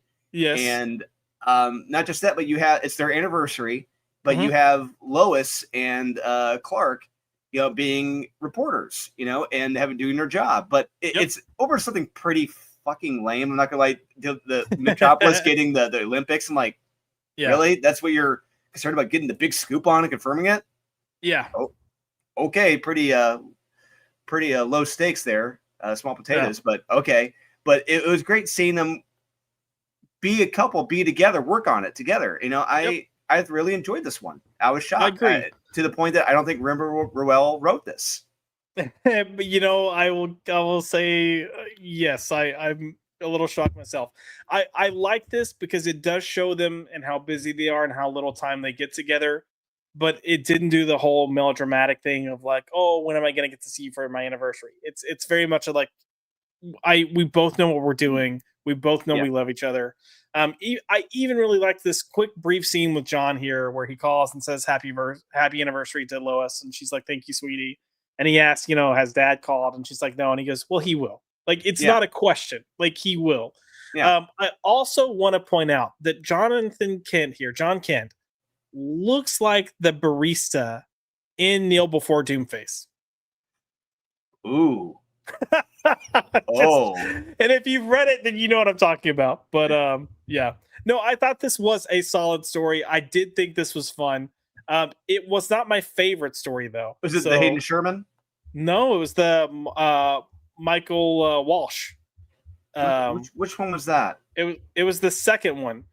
Oh, okay. I thought it was Hayden Sherman. I'm sorry. Yeah, the Michael Walsh. Yeah, this one. Yeah, this one. Yes. I thought this was just done well. This is the one. Like I did like it, but is that last panel? I'm just like, I don't know how I feel after that last panel. Hold on, I'm trying to remember what the last panel was. The cycle kind of repeats itself, like the next day. Oh yeah. Clark's like, yeah, it'll be better, but it's like it begins, like the exact same way. No, I thought that for me the last panel was the baby crying. So he's like, yeah, good night, Superman. I love you. Everything's going to be okay. And he's like, finally closes his eyes, get rest. And then the baby starts crying.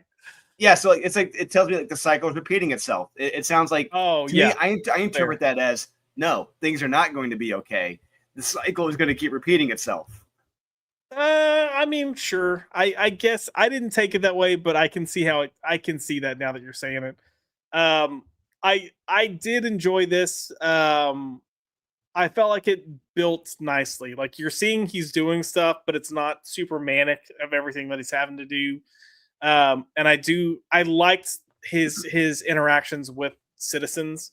So you got the family stuff at the beginning. You got this here with the kid in the cast, and he's like, oh, I'm just trying to be a good big brother, but I want to be a superhero like you. And he's like, no, keep protecting your sister. That makes you a superhero.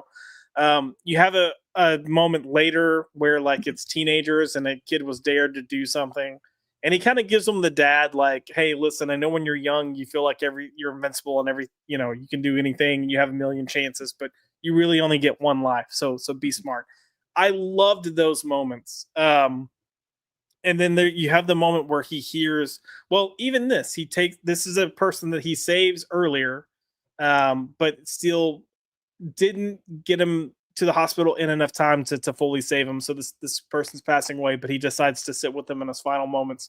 I liked these little flecks of characterization here, and I thought it was really good.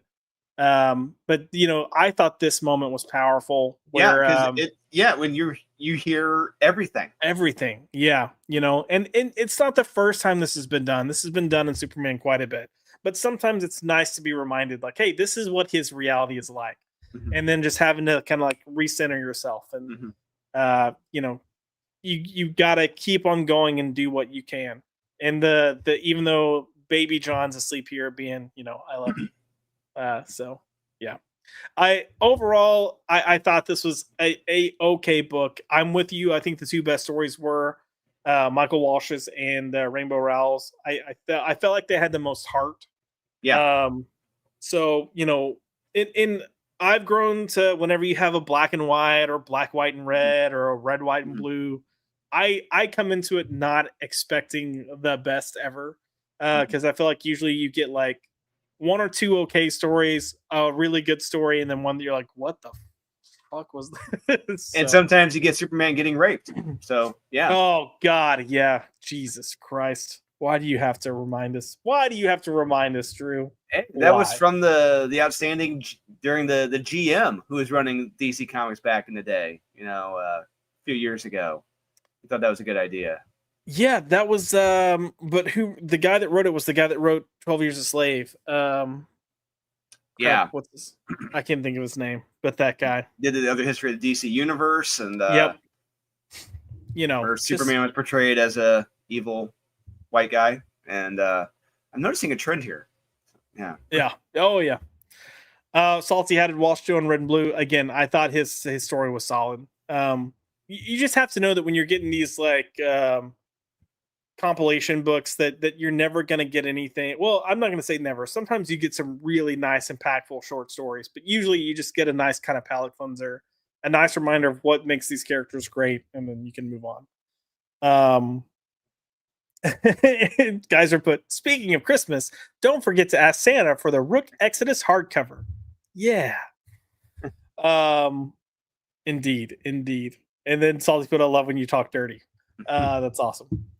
Um Drewski, do you want to do a quick Fast and Furious run through the X books?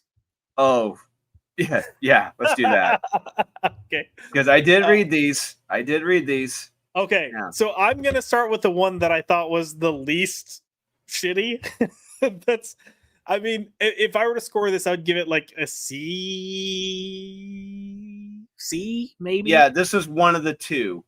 I Yeah. thought pass. Pass. They got Yeah. the Tommy Callahan D+. They passed. For sure. For sure. I will say the art in this is actually solid. Like Yes, it is. it's not bad. No, but it's that my issue is that it's tangentially tied into this event, Yeah. and it really has almost kind of no bearing in the events. But it does in a Not way, really. but it doesn't really. I don't understand why it's here in the first place. Other than maybe they had a deal with this writer to do a story, and they had this. I don't know, but Maybe. I will say just up front, Lorenzo, is it Tameta? Yeah, Lorenzo Tameta. mm, I'm not familiar with his art, but no, by all means, Marvel, if he's delivering this for you, get him on a main book, please, yeah, because just like he's, the guy who did the Daredevil 25. Get Booker's yes, people. please.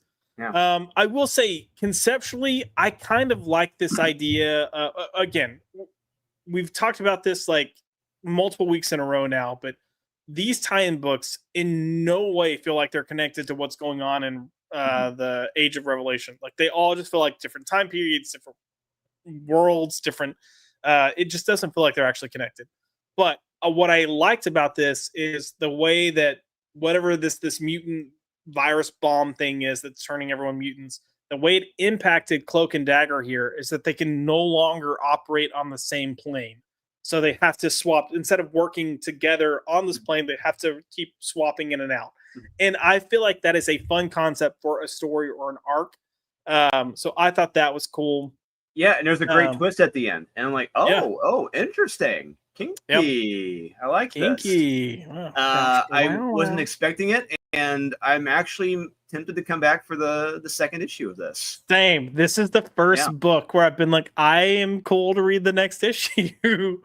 Yeah, and honestly, kudos on Marvel or whoever for delivering a halfway decent book.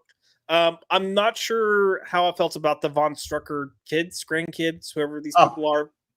that there are some lines of dialogue in that I'm just like, this doesn't make sense.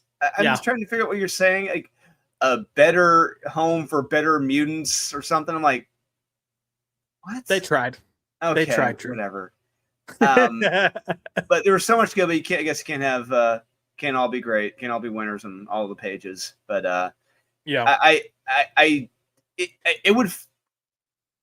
would have more impact if we were familiar with these characters who died. We're just given these characters. And they die, spoiler alert. But it's just like us as the reader, we have no clue who they are. They died. I'm just like, oh, okay. That means nothing to me. I don't know. They could have been child molesters for all I know. Great. But there's no emotional impact. Yeah, I agree. Had this been a story where this concept, at the very least, of what they're doing with these two characters, had it been taking place in just a regular Cloak and Dagger book, and this was like the third arc or maybe fourth arc or something where, this happens where they can't be on the same plane, and then you get these other characters dying, it would have had way more impact because you would have had, 2 to 3 story arcs to build these characters up. But because you're essentially telling a 2-issue, 3-issue story, and just throwing everyone into it, there's nothing to latch onto at all. No. So, but yeah, Josh Talrak. Yeah, there's a way to do this correctly to get that emotional impact. I could have found a way to do this, but they didn't, and they had kind of instructors to the event, and there's half of a good idea here, and the other half just is just pigeonholed into this.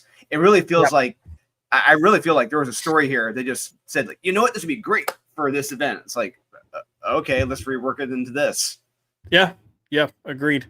I will say I think this is probably the tie-in that I've enjoyed the most, maybe. Yeah. So, kudos there. Let's go on to the next X book, and I'm gonna bring up Undeadpool. This is the second best one. But then again, this is about probably, if that one was a D+, this is probably a D. Yeah. But hey, Carlos Magno, you want to talk about an artist I feel so bad for.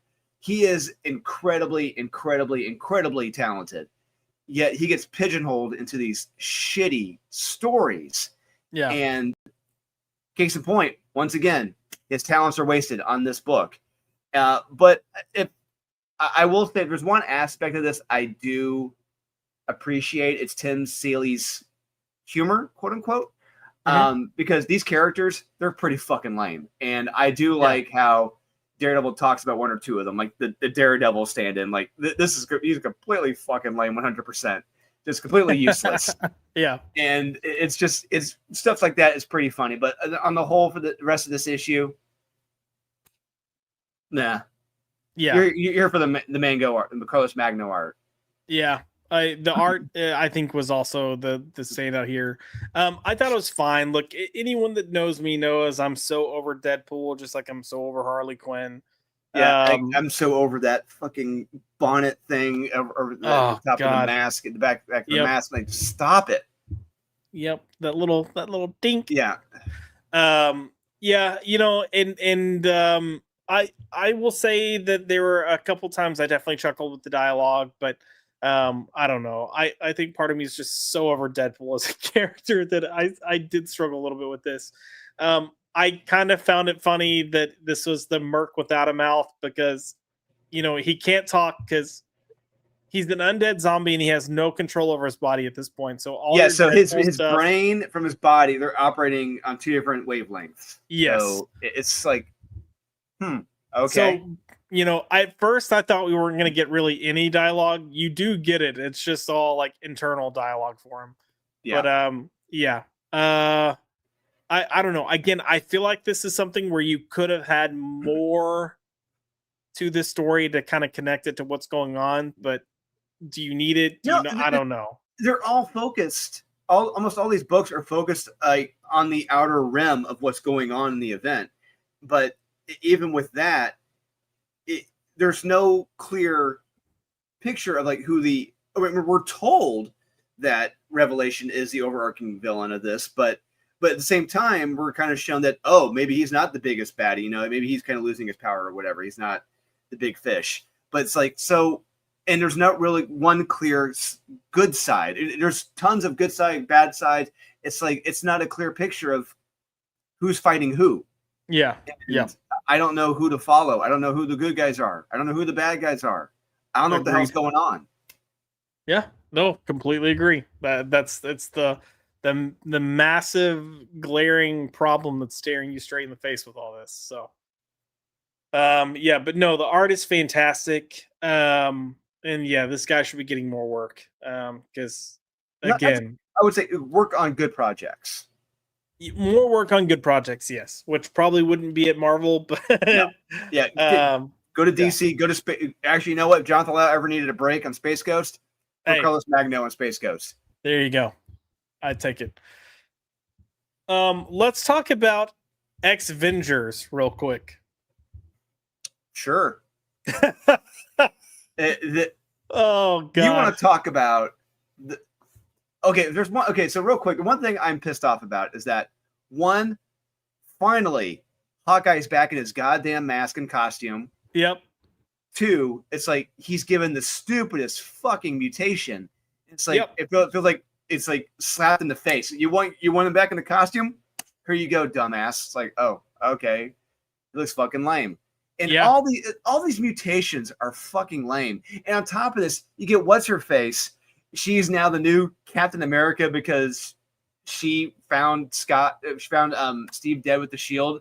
So take it. I'm like, but you don't have super strength. You can't lift the shield. You can't throw the fucking shield. Yeah. Yeah.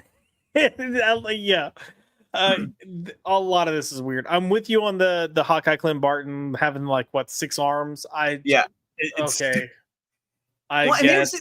My understanding is that you're either a mutant or you died. You know, you're either mutated or you died. But apparently there's still humans out there who never mutated. So it's like, well, wait. So now you're saying that there's humans who have not been mutated yet. Yeah. Like it's like what whatever. Nothing matters. Yeah, agreed. Like, no, again, I said this on Tuesday, but so much of this is reminding me of Nightmares or whatever it was called, where like no one was on the same page. It's very clear no one is on the same page here. But it's what's her name? Is it Danny Proudstar? Moonstar. Yeah, Moonstar. Yeah. Yeah. This whole like she's got the shield because she's the rightful person to carry it, but really she was just the one that was there when he died. Okay. It's like, but you can't lift it. You can barely lift an iPod. I don't understand. I literally was reading this being like, okay, so are we trying to have like a Native American message here? And are we just failing miserably at even attempting to give this message? And that's what it felt like. It just felt so weird and out of place. Lazy, heavy-handed, didn't belong here. And not just this is the lamest group of Avengers here. This is like that like the inferior 5 or something. This is like a stupid group that Garth Ennis would write as a joke. You know, just an absolute failure of a group. It's terrible. Yeah, and the fact that Danny's leading the Avengers as opposed to like Clint or I started to say Natasha, but this whole like Wet Widow thing is just stupid. No, the Blue Widow. She's the Blue Widow. Is it Blue Widow or Wet Widow? Oh, is it Blue Widow? Oh, I can't remember. She's basically water now. That was her mutation. The one thing that I thought was kind of cool that you could potentially do fun stories with in mainline continuity is this with Vision getting the techno virus. Yeah, and Cable. Cable has it too now. Yeah. So I sure. But the rest of this was just, oh man, what are we doing? You get Cannonball here, sure, I guess. But Shang-Chi, which is basically like almost like a zombie type thing. Yeah, he's like Medusa, whatever. He can like turn people into, or the gray gargoyle. Yeah, I don't know. It was all just really weird. And then you have like I don't know, like Tuma, Ant-Man, Scott Lang. It's just like Well, what do they call a variable man, where he can become kind of like These whatever you names need it. suck. They change all They're their code so names. bad. They suck. And So did bad. no one workshop these names? It's just God shows you the level of creativity here. Yeah. Jesus. And these panels of Cap dying are literally tonally remind me of like Wolverine and Deadpool the movie, where Deadpool's watching Thor die. Like, that's the vibe I'm getting from these. Like, don't give up the dream, Danny, for everyone's sake. Like, I can't read it seriously. I know. But yeah, no, this was not a good read. This was pretty crappy. And I don't want to read this again. So No. But last but not least, Drew, we have Patriot X-Men. You know, that's playing off the Exceptional X-Men book. Or I was thinking when Kitty Pryde was a pirate. And oh God, yeah, sheesh. But hey, we've got Miss Marvel here, and Mystique, and a bunch of other people that no one cares about. This one I felt dumber reading. Yep. So one of which is how they describe their group. I felt dumber after reading that. Didn't make sense. Two, the character that they rescued. According to Mystique, this character saw everything that they're doing. Everything. How? Why? How could they remember all that stuff at the same time? We're not told. Mystique tells him not to worry. I'm like, no, I want to fucking worry about this. And why are you trusting Mystique in the damn first place? Yep. Are you not familiar with all this shit she's done in the past? Oh, no, the past doesn't matter. Fuck you. And it's like Mystique, a good person, a bad person. I don't know what the fuck is going on. Nobody if they're trusting Mystique, they're fucking idiots. I don't. Yep. Yep. I mean, okay, do over again. Like, that too. The fucking time travel. It's like, so you can instantly fix anything you just did. Yeah. That's bullshit. I hate that. But it's also like, then why are we here? Like, why are we in this world? Why is there any drama if you can just automatically fix it? Yep. Yeah, no, I thought this was hot garbage. And again, I think the only character that people might be interested in is Mystique, and she's there for like what, a whopping 3 pages? 3 pages, and she repeats robotic dialogue that Kamala said earlier about the same character. It's like, wait a minute. Yeah. Didn't you just? It's like how you just described that character. That doesn't sound like real, believable, plausible dialogue that someone would say out loud. Right. But this is a bad comic, and it's a stupid comic, and it insults the intelligence, and it's one of those things where you're reading it just, you may not have noticed, but your brain did. Just all these plot holes in this issue, and it doesn't work. Yep. Nope. It's bad.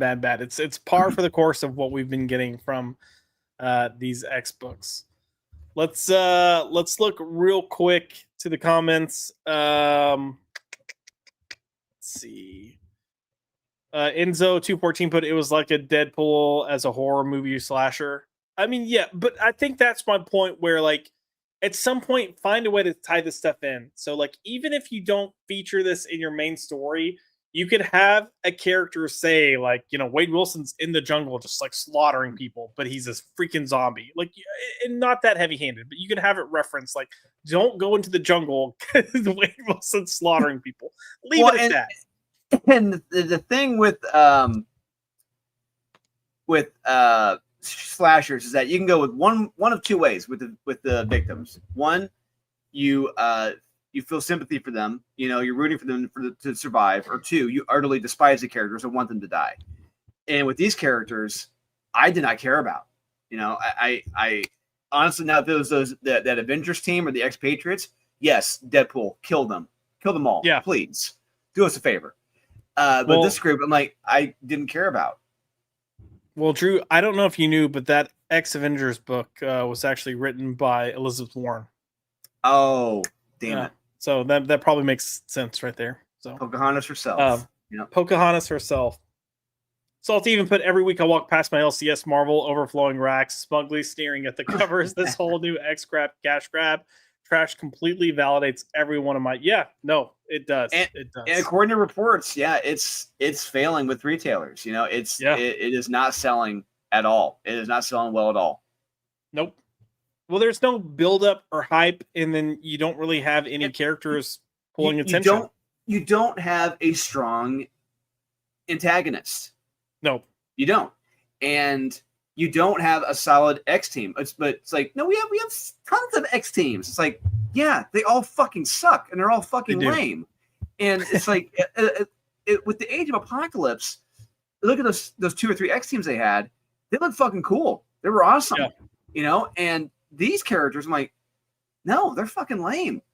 And they're not even working together. I don't even think they know each other at this point. But when you have lame protagonists, you have a lame antagonist. Why should we bother? Yeah. Oh, agreed. I think that's mostly it that I had for the books. I don't know if there's anything you wanted to cover. I didn't get a chance to read Conan. Oh no, I didn't. I didn't get a chance either. So that's still on my to-do list. The Scourge Serpent issue number 2. I'll get there. But I will say, so we got a couple minutes left. I was going to say, you want to show off that one piece of art I showed you earlier, the penciled cover? Yeah, let me send it to myself so I can pull it up here. While I'm doing that, I will say they don't have a copy of it on the site, but there is an issue number 1 or relaunch of the Beauty coming out because Ryan Murphy, I guess, is taking the concept and going to Netflix. I don't know if it's going to be a film or television series, but it's one of the two. And the concept of that is just fucking awful. So what's it called? The Beauty. The Beauty. It's here. This is it in a nutshell. There's a new STD. I'm not joking. Oh, great. New STD. That this STD is making everyone really beautiful, young, fit, like full head of hair, like everything. So everyone wants this STD. That's the general concept of the story. I mean, they go into other things, but that is the outlying. Like, was this a comic book series at Image? Yeah, I believe so. Okay, it was like I think going back to like 2015 or something. Yeah. So they're I guess relaunching it because of the show coming out. So let me get this image real quick. Hold, please. While I'm pulling this up, I don't know if you want to kind of maybe give a little information about what we're going to look at. So what we're looking at here. Well, not yet. Okay. We will. I mean, like you're not seeing it yet, but I'm in the process of getting it to pull it up. You're not seeing it yet, but people in the chat, you hopefully seen this gentleman's art, Andre Lunatic, the Mad Russian. Yeah. He's done a lot of work with me, a lot, and he just recently did a new cover for me for Unholy Nightmare number 3, and I wanted him to evoke a moment or a section out of issue 3 that does happen, and I gave him some reference photos, specifically Brian Bolland covers Judge Dredd, and I told him that, hey, this is kind of go off this when to kind of bring this cover power as well as what's in the story into this cover, because this is what happens in the story. And Andre nailed it. He did this in a couple days. It just how he's able to get this detailed on his pencils. It is absolutely insane. He really is the Mad Russian. Yeah, I will say that one of the things that struck me right away with Andre is just how good and detailed his pencils are. I'm spinning, so it's loading. But yeah, so Andre has that old school Image Comics. Yep, there it is. Yep. This is all done by hand, penciled by hand by Andre Lunatic. Yes, he has every single page he's done for me. He has not sold a single page. He's got over 100 plus pages. And this is one of them he's got right here. Yeah, this looks freaking awesome. Yeah, so this is in the book. This is in issue 3 of Unholy Nightmare, and that's the golem right there, and he seems to be in a dinosaur's mouth. So I will let the questions build. I'll let the mystery build on the how, why, what. There will be answers, and we got Shelby Robertson in line to ink this bad boy. Nice. And so Shelby is going to be inking this live on YouTube at some point fairly soon. So when he does that, I'll be sharing the stream out for that so people can watch. Andre and Shelby are a dream team, on pencils and inks together. And when I sent this to Shelby, he said, "Oh yes, I want to do them again. Awesome!" It's like, all right, great. Yeah. It's like peanut butter and chocolate, baby. They go well together. And they go well. You need to, and I'm just saying this because I've gotten to see one. I feel like Andrew works incredibly fast. Too fast. Or Andre, yeah, he does. Which is surprising for how detailed this is, because you sent me an image Monday afternoon that was essentially like a concept sketch. Yes. Mm-hmm. And then you followed up yesterday with some mostly detailed pencils, and then today with what we're looking at. And I'm just like, bro. But I think if you like, whenever you get it, once you get Shelby's inks, once colors come in, you should have like a post that just shows that full process. Because I think I've always loved seeing those types of things where you can kind of see the full process from just concepts to finished product. But no, I agree. I actually did that with I think a page of I did that with the page of Born of Blood and the page of Unholy Nightmare, where I went from the script to the storyboards to the pencils, the inks, and the colors and the letters, so people can see the whole process. Yeah. So so we do have Salty coming in saying those pencils and lines are so damn dynamic. Yes. So Andre, this was Vegas last year. Andre is the artist who I had the art of that Drew had sent, that I was showing Kelly Moore, being like, look how good this is. And we were gushing over it over breakfast one morning. But I was like, dude, this is so great. Because he had brought up backgrounds. He's like, yeah, you don't see artists doing any backgrounds anymore. And I was like, wait, my friend's working on a comic and the artist is fucking killing it. So I've gushed over Andre Lunatic. I've gushed over Vudon, and whenever we get to start showing pictures of this Drax, well, you've seen images of this Drax cover, but God, I have not gotten the word yet to share that. Yeah, and honestly, no, I know. I think that'd be too epic to have this cover and to show that one. Oh, for sure. In one night. I agreed. Yeah. I completely agree. Zax wants everyone to know that his best artwork is cut and paste. So, and then to go to that book, The Beauty, Zax is coming in with Ryan Murphy. Yeah, I know. Not just that, more Ryan Murphy. Yeah. More Ryan Murphy. Jesus. Remember when Ryan Murphy was kind of all right, he does some cool stuff, and now it's Jesus Christ, you know what you're getting. It's gay shit. Gay shit. Yeah, I mean, that tone, the one football player miniseries, Tony, the tight end for the Patriots. Anthony Hernandez. Yeah.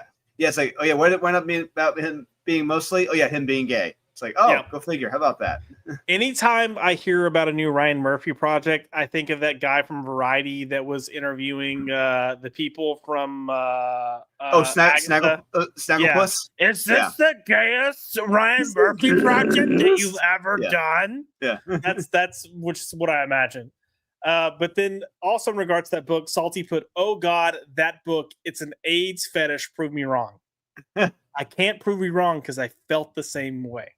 And honestly, as someone who has lived in West Hollywood, I was like, what the fuck? We should not be making this book. Hey, it's cool now in California because you can give people AIDS now and not get arrested. Yeah, you don't have to say that you're. Oh my God. Isn't that lovely? That blows my mind. I am just, I can't. That's all I can say is I can't. I can't among even. Other things. I can't even.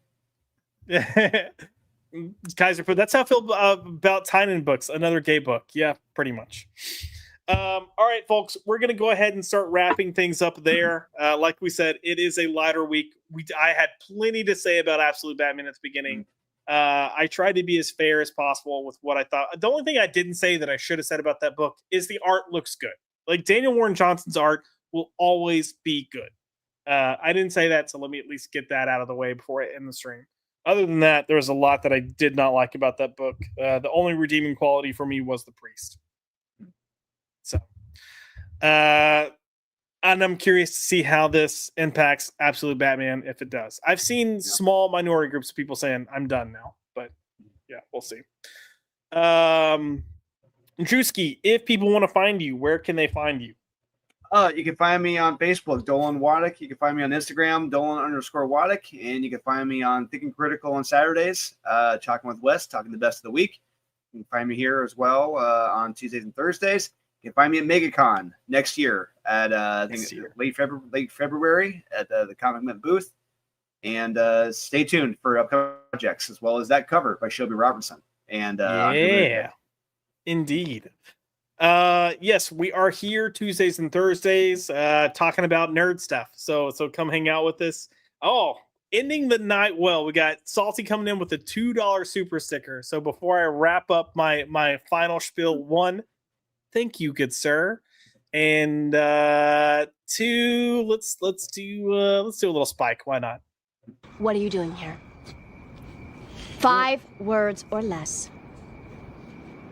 Out for a walk, bitch.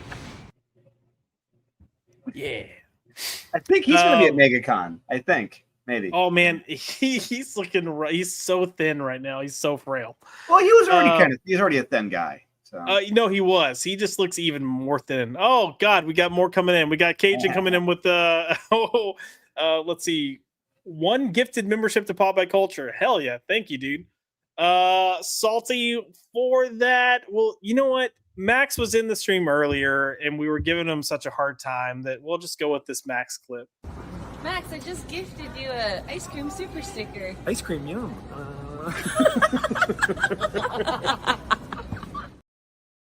I'm sorry y'all had to see that. I apologize. No, thank you, Salty. Thank you, Cajun. I really appreciate it. Oh, I might have. I'm totally fried brain right now. I was saying thank you, Salty and Cajun, but if I said Salty before I played the clip, whoops. It wasn't on purpose. What was I saying? Oh, Tuesdays, Thursdays, we're here talking about nerd shit. Come hang out with us. If we did not cover a book and you think we need to be reading a book, after the stream is over, go comment what that book is. Sometimes you guys say it in the chat, and then by the time I get past the stream, I'm like, I don't remember, and I'm not about to go through 2 hours of a stream to see what we should be reading. So for losers and didn't read something, throw it in the comments afterwards. Make sure you hit like and subscribe if you're not subscribed. With that being said, we will see you guys next week on Tuesday for another stream. Thank you and have a good night. What?